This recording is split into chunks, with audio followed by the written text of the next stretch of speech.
Magandang araw, class. Good day, class. Mula sa simpleng tagapanood, maging boses sa buong mundo. From local viewer to international voice. Welcome to MCO430, International Mass Communication. Ako ang inyong instructor, Professor PJ Malonzo, but you can definitely call me Sir PJ. Sino dito yung may parating na sa Shopee ngayon? Amin na.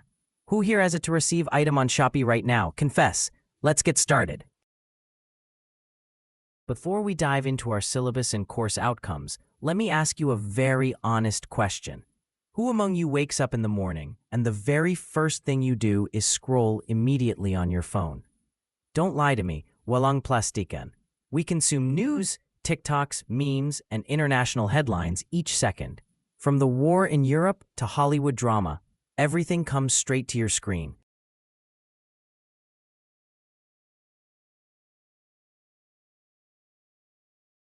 In this 11-week course, we are going to unlock the vault behind international communication. Gising na! Chika time na! Wake up, it's discussion time. If your answer to my question is Sir, ako po scrolling while brushing teeth, please, wag niyo po ihulog ang phone sa sink.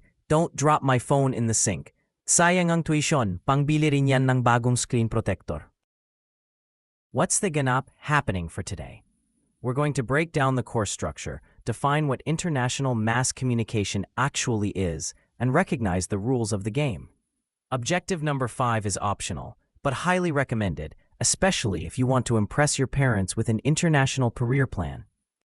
Check your starting stats, guys. Course code MCO430, 4 units. Prerequisites, wala, none. Meaning kahit di ka pa marunong mag-compute ng sukli, welcome ka dito. Meaning even if you don't know how to calculate change yet, you're welcome here. You're already here, so let's make it count. Hybrid mode means you'll get the best of both worlds, face-to-face vibes and the comfort of attending class in your pajamas, at least from the waist down. Just make sure your mic is off if you're ordering food while I'm lecturing. Ha? Wag niyo akong inggitin. Don't make me jealous. We will identify key global media players and understand the history. Understand the revolution in digital/online technologies and its impact. Apply well-established communication models/theories to current global issues. Become a well-informed consumer of global communication. How do we earn XP? We have assignments for the basics, case papers for analytics, and a midterm exam in Week 5. We end with a massive Week 11 capstone clearance event. Think of the capstone project as your final boss fight. Pero walang respawn point dito. So galingan nyo, but there's no respawn point here, so do your best. Survival rules time. Attendance is green light, red light. Attend your classes because bawal ang ghosting, disappearing without notice. Exceeding 20% or 9 hours of absences is an automatic failure. Treat your attendance like a limited edition sneaker drop. Don't miss out. Wag niyo akong isinson sa class. Kung mawawala kayo, magpaalam naman. Now let's talk AI. Red prohibited, all exams. Amber assisted, assignments and case papers, but you must disclose your prompts. Green integrated, specific tasks where we use AI as a professional tool. Build your trust points now. Cheating won't help you run a store tomorrow. Remember, ChatGPT might be smart, but it doesn't have your aura or personality. Use it. Don't let it replace you. How do we avoid getting banned? Honesty and respect are key. Violations lead to failed marks or even dismissal. Integrity is like a store's reputation. Once it's SIRA, it's hard to fix. Think of academic integrity like a store loyalty program. You build trust points over time. Cheating might get you a good grade today, but it won't help you when you're the manager and your store is bleeding money. To start our journey, let's look at a famous study conducted by National Geographic and the Council on Foreign Relations in 2019. They surveyed educated college students in the U.S. about basic global geography and foreign affairs. And guess what? The results were shocking. A huge percentage of respondents couldn't even locate key conflict zones on a map or name major world leaders. We live in an era of hyperconnectivity. All information is already in our pockets. Yet there is a massive global knowledge deficit. Why? Because having access to information is completely different from understanding how information is produced and filtered across borders. Parang pag-ibig lang yan, guys. You see a lot on their feed, but you still don't know what they are truly feeling. Ouch.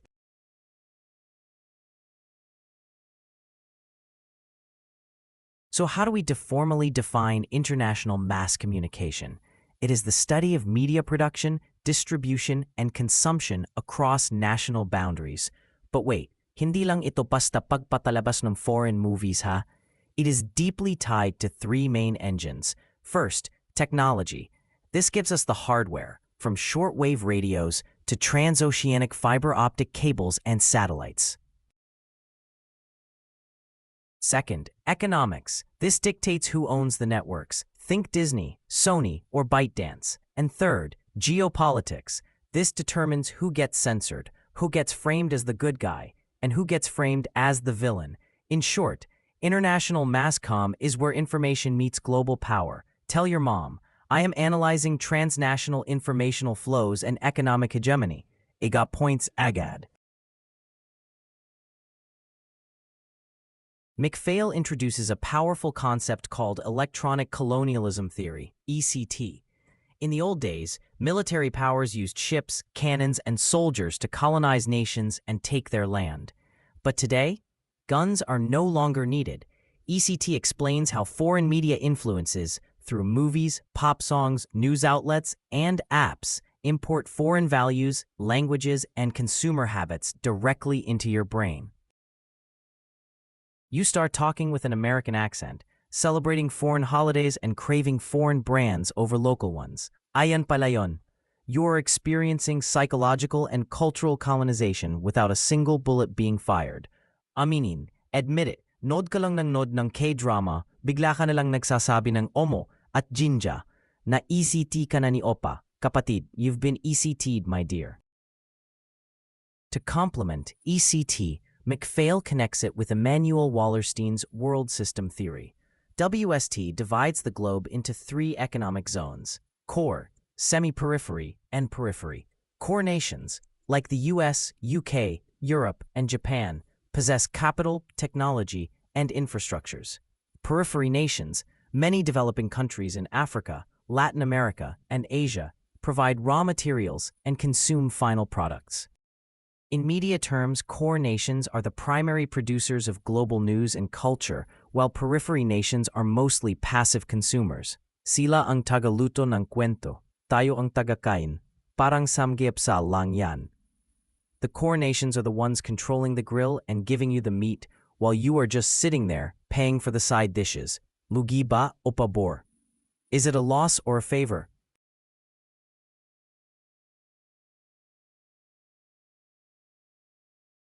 Dr. Wu highlights in his lecture series, international communication has undergone a radical structural shift. Decades ago, international news was dominated exclusively by state-owned shortwave broadcasters like BBC and traditional wire services. But today, online technologies have completely revolutionized the ecosystem, from centralized state broadcasting to decentralized algorithmic feeds. However, as Dr. Wu reminds us, even if news became faster on digital media, it doesn't mean bias has vanished. In fact, algorithms often amplify Western ethnocentrism and sensationalism. Before, you had to rotate an antenna on your roof just to catch foreign news. Now, one swipe lang sa TikTok while on bed, nakapanood ka na ng balita sa kabilang dako ng mundo. Ang galing pero scary. Now, let's trace the historical research traditions of our discipline. After World War II, Western democracies, led by the United States, aggressively promoted the free flow of information doctrine. On paper, it sounded super noble. Information should move freely across borders without government censorship or tariffs. Sounds great, right? Who wouldn't want freedom? But here's the catch, Magalati. After World War II, who owned 90% of the international news equipment, satellites, and wire agencies?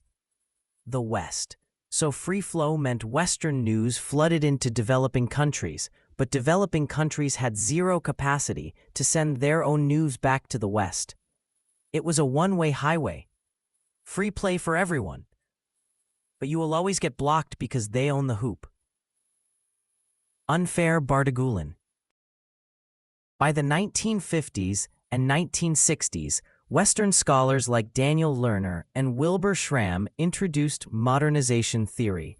They claimed that if you introduce Western mass media technologies like radio, television, and newspapers into traditional, rural nations, those societies would automatically become modern, democratic, and wealthy. They thought TV was like a magic wand. But guess what? It failed miserably in many parts of the global South. Why? Because introducing media hardware without addressing poverty, lack of infrastructure, and political corruption doesn't create economic progress. Parang binigyan mo ng iPhone 15 Pro Max ang kaibigan mo, pero wala siyang pambili ng load at pangkain. Aesthetic pero nga. Because of these failures, developing nations in Latin America, Asia, and Africa fought back in the 1970s through dependency theory and the NWICO movement, New World Information and Communication Order, inside UNESCO.